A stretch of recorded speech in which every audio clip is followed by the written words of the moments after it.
అసలు అపవాది ఎలా ఉంటాడు?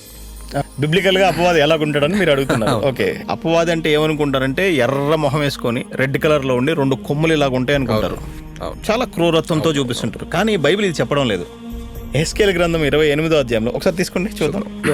ఎహెస్కేలు గ్రంథం 28వ అధ్యాయము 12వ వచనం నుంచి రాయబడి ఉంది. ఇక్కడ ఏం మాట్లాడుతున్నాడంటే, ఈ రోజుల్లో బ్యూటీ కాంటెస్ట్లు జరగాలంటే అమ్మాయిలకు పెడుతున్నారు. బ్యూటీ గురించి మాట్లాడాలంటే అమ్మాయిల గురించి చూపిస్తున్నారు. కానీ బిబ్లికల్ పాయింట్ ఆఫ్ వ్యూలో చెప్తున్నటువంటి మాట ఏంటంటే, బ్యూటీ అంటే ఎవరిని రోల్ మోడల్గా చూపించాలంటే అపవాదిని చూపించాలి. ఇక్కడ ఏమంటున్నాడంటే, సంపూర్ణ సౌందర్యమునకు. అవును, ఏంటి సంపూర్ణ సౌందర్యం అంటే? సౌందర్యం అనేది ఏదైనా ఉంది అంటే, బ్యూటిఫుల్ అని మనం డిస్క్రైబ్ చేయాలంటే దాన్ని అపవాది గురించే డిస్క్రైబ్ చేయాలి. ఇక్కడ సౌందర్యవంతుడు, అతను చాలా అందగాడు. అవును, అతను చాలా బ్యూటిఫుల్ ఫిజిక్ తోటి, బ్యూటిఫుల్ క్వాలిటీస్ తోటి, లేకపోతే ఫేషియల్ ఫీచర్స్ తోటి ఉన్నాడు. ఈ మాట నేను చెప్పడం లేదు, బైబిల్ బైబిలే చెప్తుంది. అవును, యా.